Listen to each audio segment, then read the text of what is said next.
الحمد لله ذي العزة والجلال الذي أمرنا بإخلاص الأعمال.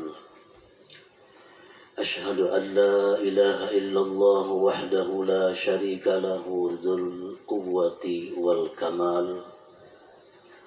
وأشهد أن سيدنا محمدا عبده ورسوله الموصوف بالجمال. اللهم صل وسلم وبارك على سيدنا ومولانا محمد المظلل بالظلال وعلى آله وصحبه وذريته وأتباعه الناجين من الضلال. أما بعد. Yang kita hormati dan kita cintai para habaib, para alim ulama, para muhibbin, hadirin dan hadirat rahimakumullah. Alhamdulillah, segala puji bagi Allah. Kita bersyukur kehadirat Allah Subhanahu wa taala yang telah mengumpulkan kita di tempat yang penuh berkah ini. Dan semoga kita selalu dikumpulkan oleh Allah dalam kebaikan dan takwa. Salawat dan salam kita haturkan kepada junjungan kita Nabi besar Muhammad sallallahu alaihi wasallam dan kepada seluruh keluarga, para sahabat, zurriyat dan pengikut beliau. Para muhibbin rahimakumullah, al-hikmatul ashirah minal hikamil ataiyah. Qala al-Imam Ahmad bin Athaillah As-Sakandari rahimahullah wa nafa'ana bi'ulumi. Hikmah yang ke-10 daripada al-hikamil ataiyah. Berkata al-Imam Ahmad bin Athaillah As-Sakandari rahimahullah, al-a'malu suwarun qa'imah wa arwahuha wujudu sirril ikhlasi fiha. Bermula amal-amal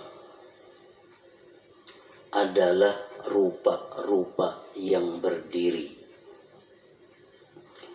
dan roh-roh itu amal adanya sirrul ikhlas pada amal itu. Para muhibbin rahimakumullah, dimaksud dengan apa yang disebutkan oleh Al-Imam Ahmad ibn Athaillah tadi adalah al-a'malul jismaniyatu wal qalbiyatu ajsadun. Bermula amal-amal, baik itu amal-amal berupa jismani seperti sembahyang, membaca Al-Quran, itu disebut amal jismaniyah. Ataupun amal-amal berupa qalbiyah, amal-amal hati seperti tobat,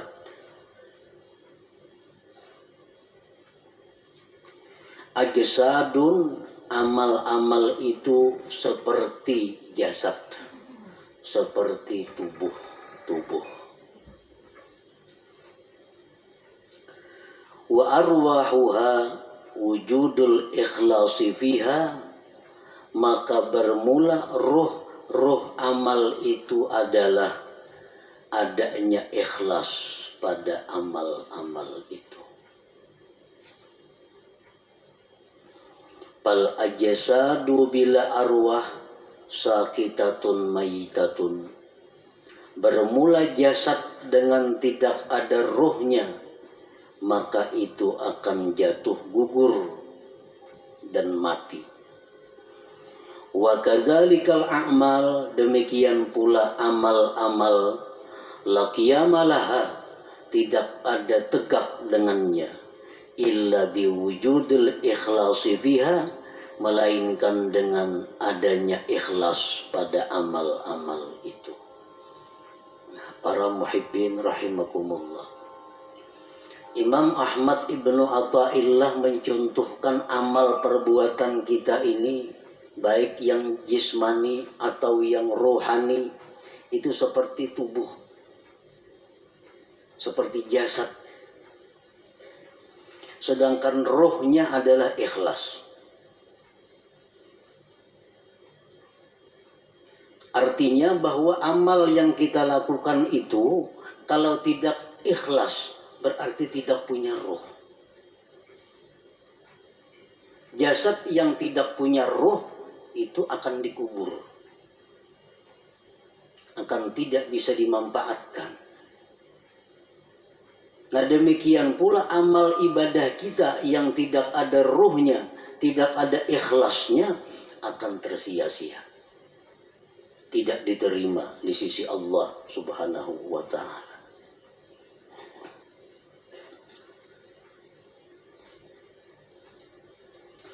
Qala Allah Ta'ala fi kitabihil karim, man kana yuridul ajila ta'ajjalna lahu fiha ma nasha' liman nurid thumma ja'alna lahu jahannama yaslaha mazmuman madhura.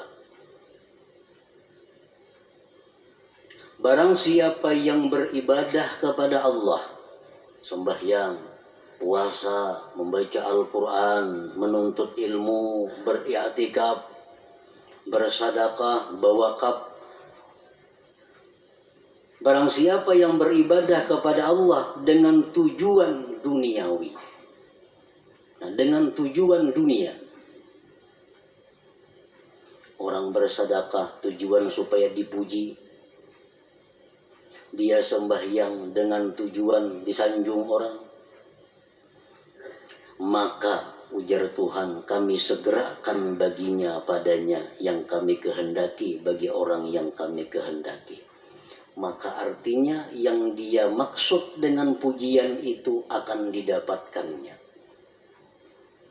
Dia sembahyang ingin dipuji orang, maka pujian itu akan datang kepadanya. Dia bersedekah ingin dihormati orang, maka kehormatan itu akan datang kepadanya. Summa ja'alna lahu jahannama yaslaha, kemudian kami jadikan bagi dia neraka jahanam yang dia masuki, mazmuman, hal keadaan tercela, madhuran, dan dilaknat Allah. Surat Al-Isra ayat 18. Nah, artinya orang yang beramal ibadah dengan tujuan dunia, tidak karena Allah, bukan hanya kada diterima oleh Allah, tetapi disiksa. Faqad bayyanallahu ta'ala fi hadhil ayah anna man 'amila li ghairi wajhillah fala thawaba lahu fil akhirah wa ma'wahu jahannam. Sungguh menjelaskan Allah pada ini ayat, barang siapa yang beramal bukan karena Allah, tidak ada pahala baginya di akhirat, dan tempatnya adalah jahannam.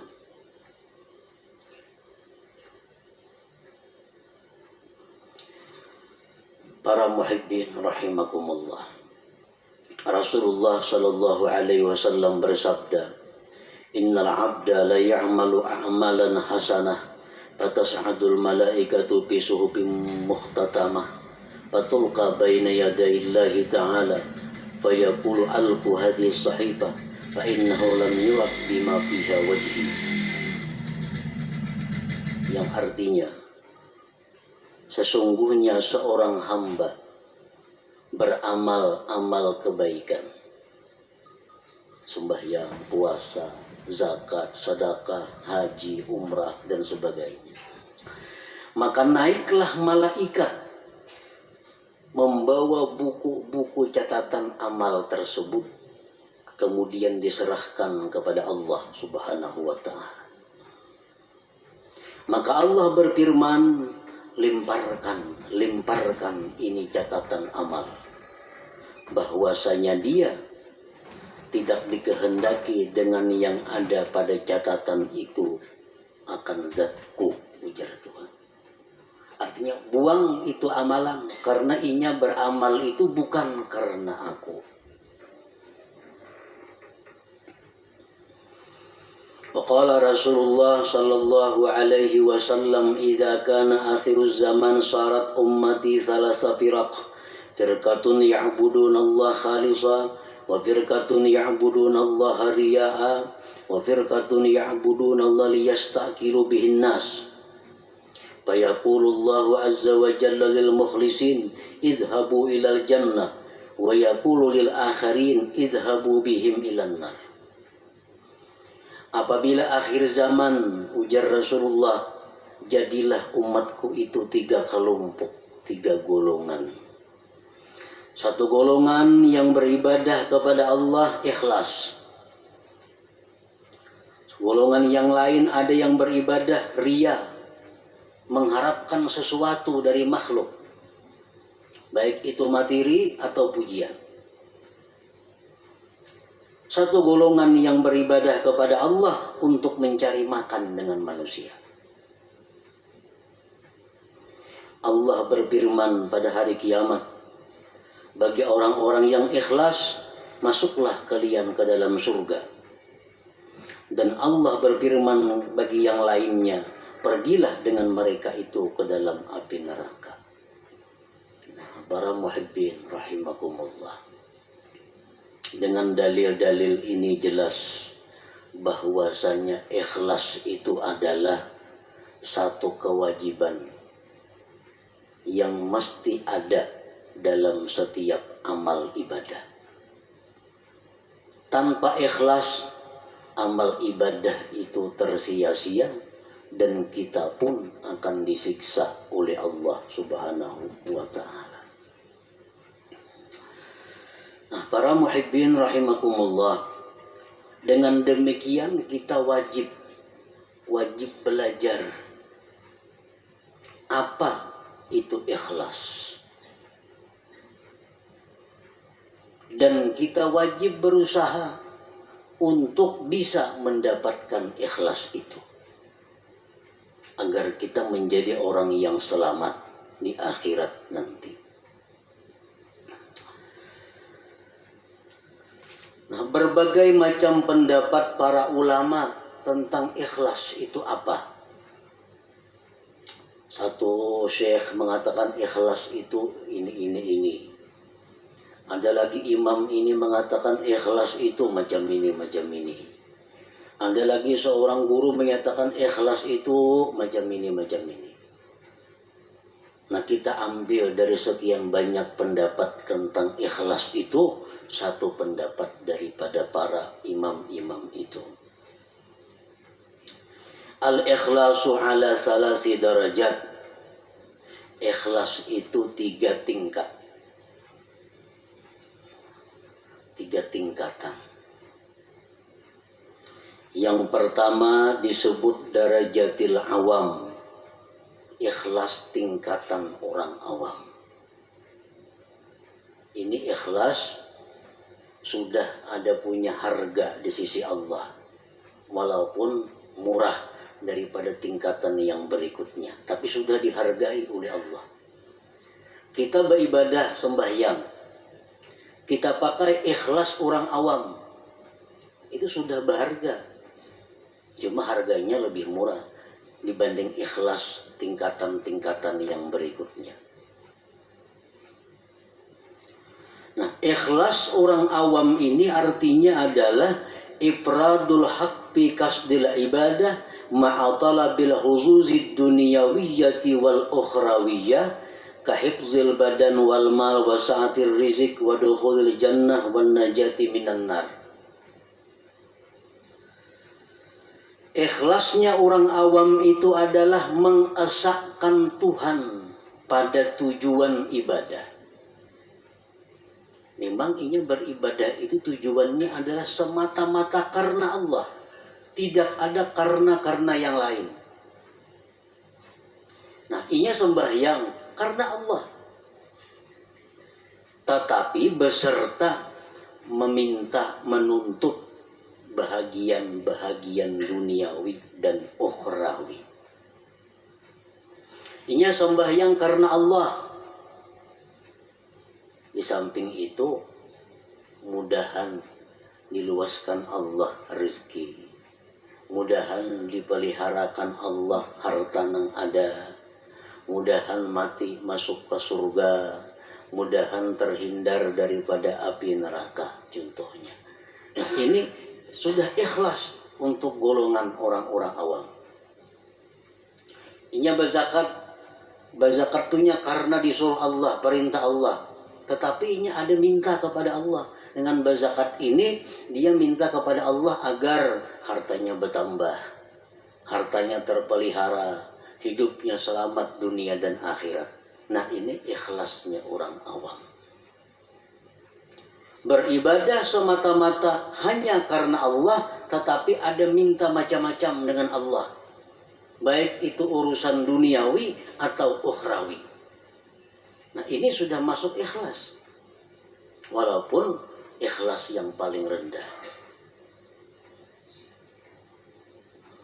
Kita membaca surat Waqiah umpamanya, membaca surah Waqiah karena Allah, tapi ada harapan, mudah-mudahan diluaskan Tuhan rezeki. Nah, itu ikhlas namanya. Tapi ikhlas tingkatan orang awam. Ini membaca surat Tabarak, suratul Muluk karena Allah, tapi mudah-mudahan dalam kubur selamat. Nah, ini ikhlas, tapi derajatnya bukan derajat yang tinggi.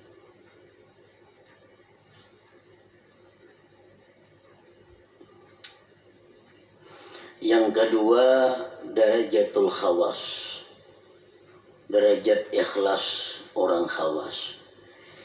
Ifradul haqqi bil ibadah ma'a talabil huzuzil ukhrawiyah kadukhulil jannati wan najati minan nar wal ma'rifati wal musyahadati wa ghairiha. Ikhlas tingkatan yang kedua tertinggi ini, talarang Allah menghargai daripada yang pertama tadi. Nah, ikhlas derajat yang kedua ini adalah mengesahkan Allah pada ibadah. Artinya inya beribadah itu semata-mata hanya karena Allah, kada karena yang lain. Tetapi serta tuntutan akhirat, masuk surga, selamat daripada api neraka, diberi Tuhan ma'rifat, diberi Tuhan musyahadah. Nah, ini yang dituntutnya kepada Allah. Ini berzikir umpamanya 1000 sehari atau 10.000 sehari. La ilaha illallah, la ilaha illallah. Tujuannya apa berzikir ini? Karena Allah. Allah nyuruh berzikir. Tapi ini minta kepada Allah agar diberi ma'rifat kepada Allah, agar diberi musyahadah. Nah, ini ikhlas tapi menurut tingkatan khawas ngarannya. Belum lagi sampai ke derajat yang tertinggi daripada ikhlas itu. Tapi sudah ikhlas ngarannya. Ya, tadi orang membaca surah Tabarak supaya dalam kubur selamat daripada fitnah kubur. Nah, ini ikhlas. Tuntutan akhirat. Ini ikhlas derajat khawas ngarannya. Inya kadada dalam ibadah itu minta kepada Allah urusan dunia kadada.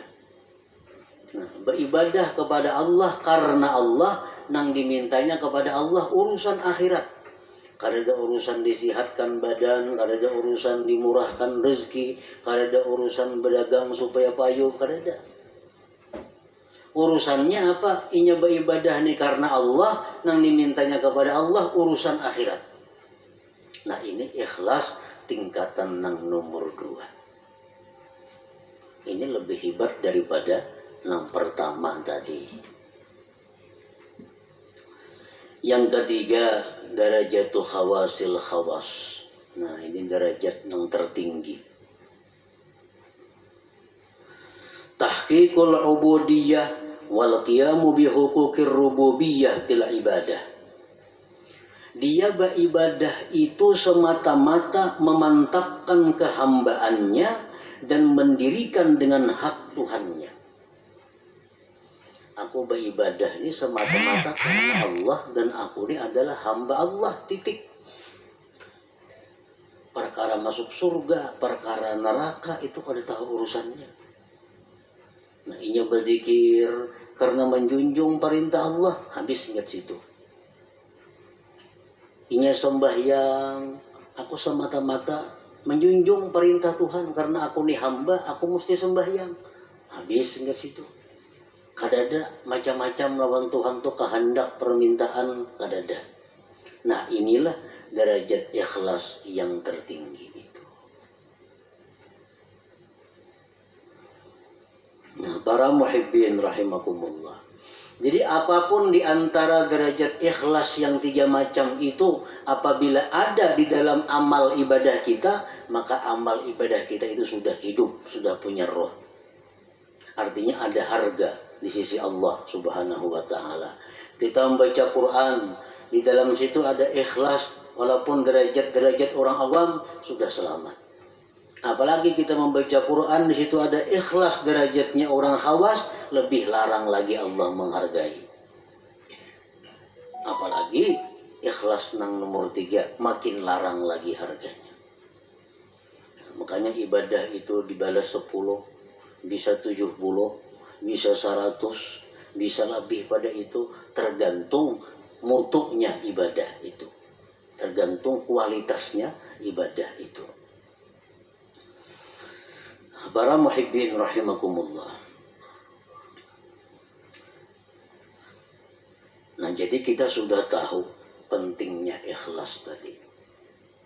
Pentingnya kita beribadah itu karena Allah. Kalau kada macam itu, sembahyang kita ditolak dan kita disiksa. Kita puasa kada karena Allah, puasanya ditolak dan kita disiksa. Kita bersedekah kada karena Allah, berbagi-bagi duitnya, tapi kada karena Allah, duitnya kada diganti Tuhan, berpahala kada, disiksa, duitnya habis. Kalau orang tuh bersedekah karena Allah, akan mendatangkan kelapangan, mendatangkan kebahagiaan. Karena Allah. Tapi kalau orang ini membagi-bagi duit, membagi baras, membagi apa, kada karena Allah, ujung-ujungnya bisa gila, bisa stres.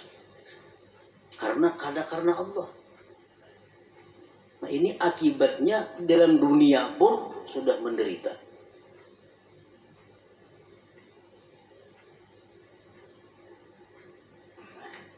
Jadi ikhlas ini bukan hanya perkara diterima kada diterima, disiksanya ini yang jadi masalah. Sembahyang nang mestinya jadi ibadah berbalik menjadi maksiat. Membaca Quran nang mestinya ibadah karena kada ikhlas jadi maksiat. Bersedekah nang mestinya ibadah tapi karena kada ikhlas jadi maksiat. Nah, oleh karena itu kita wajib fardhu ain mempelajari apa itu ikhlas supaya bisa amal itu diterima oleh Allah Subhanahu wa taala. Dan sesudah kita belajar ikhlas tadi macam itu, tinggal kita berusaha bagaimana cara mengamalkan, bisa melakukan ikhlas itu.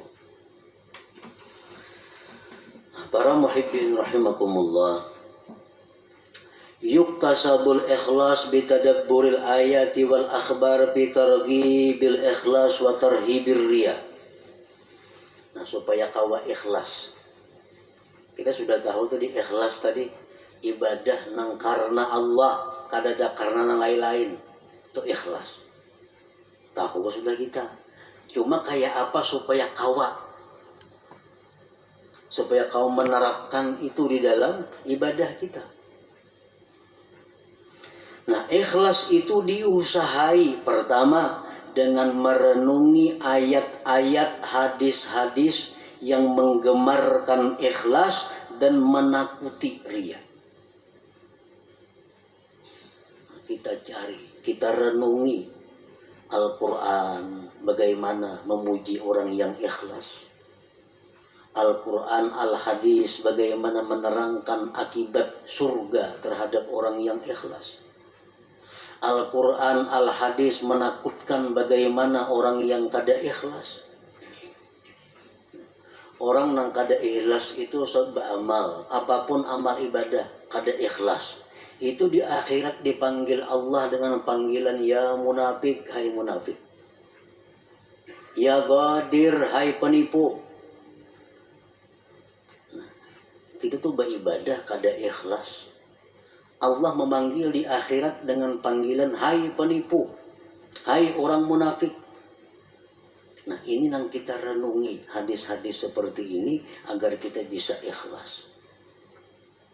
Bahkan diriwayatkan bahwa orang yang tidak ikhlas itu nanti di akhirat akan diulu-ulu oleh Allah. Sebagaimana dia dalam dunia mengulu-ulu kepada Allah. Kan sembahyang. Tapi sembahyang ini yang dicarinya adalah pujian. Itu mau ulu-ulu Tuhan ngarannya. Kisahnya menyembah Tuhan, tapi hatinya menyembah orang yang dia harapkan. Nah, di akhirat dibalas Allah. Ya Tuhan, pulang bin pulan masukkan ke surga. Masukkan, nah bejurut kesukaan ke surga. Sampai kamu ke pintu surga, ditutup orang pintunya, tak ditutup. Ya Tuhan, dalam dunia ikam maulu-ulu aku, sekarang giliranku maulu-ulu ikam. Nah, ditampayakan surga kenikmatan, sekalinya kada boleh masuk ke neraka dulu singgah. Nah, inilah akibat orang yang maulu-ulu Allah di dalam dunia. Bersedekah itu ibadah. Mestinya karena Allah. Tapi kalau kada karena Allah, itu istihza billah, maulu-ulu dengan Allah. Allah akan membalas nantinya ulu-ulu itu di akhirat. Nah, jadi kita untuk dapat ikhlas itu pertama merenungi ayat Quran, hadis-hadis Nabi tentang bagaimana orang ikhlas, bagaimana akibatnya orang itu mengada ikhlas. Yang kedua, supaya bisa ikhlas itu wa bi ikhfa'i wa kitmanil hasanati wal a'malis shalihat, menyembunyikan amal-amal saleh itu, baik waktu melakukannya atau sesudah melakukannya. Nah, bersembunyi ini mendukung supaya ikhlas. Amal saleh, sembahyang sunat, pokoknya hal-hal yang kada disuruh kita benampak, sembunyikan amal-amal itu. Jangan dikisah-kisahkan, jangan dikuya-kuya, karena mengurangi nilainya, bahkan bisa menggugurkan pahala. Nah, kita menyimpan amal saleh serapi-rapinya, itu membantu keikhlasan. Yang selanjutnya agar kita bisa ikhlas, nah ini yang paling penting, wabikat ittama anil khalqi, memutus tamak daripada makhluk. Selama kita masih tamak dengan makhluk, kita sulit untuk ikhlas itu. Nah, selama kita masih ada yang kita kehendaki daripada makhluk, sulit untuk ikhlas. Kita kepingin makhluk itu sayang lawan kita, kita kepingin makhluk itu hormat lawan kita kepingin makhluk itu mencintai kita kepingin makhluk itu memberi sesuatu kepada kita kepingin makhluk itu agar memilih kita. Selama itu ada dalam hati, kita sulit untuk ikhlas. Nah, sulit untuk ikhlas. Jadi putuskan harapan-harapan kepada makhluk.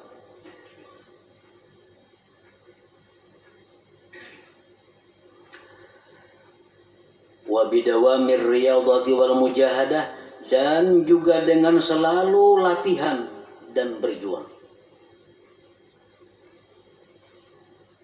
Jadi ikhlas ini mesti dilatih dan berjuang.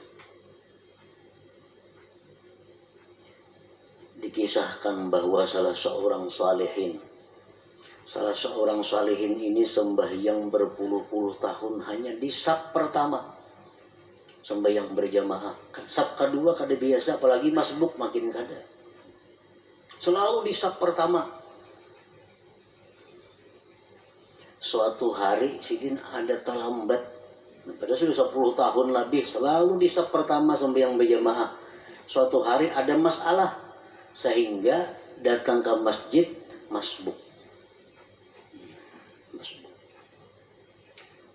Lalu ujar Sidin, aku merasa supan masbuk nih. Merasa supan. Karena mahir di saf pertama. Sekarang masbuk aku merasa supan.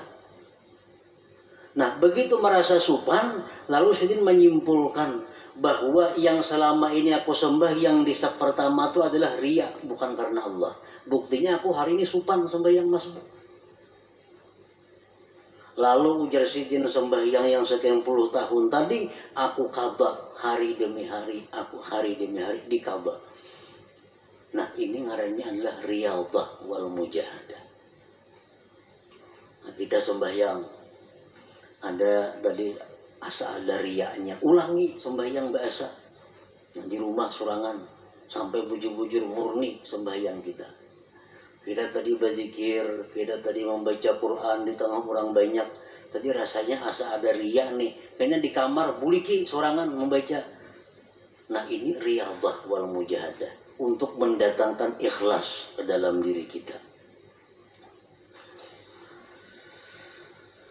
Nah, kemudian lagi supaya bisa ikhlas itu adalah wa du'a ilallah ayyarzuqahul ikhlas. Lawan Tuhan minta, Allahumma rizqnal ikhlas bil a'mal. Ya Allah,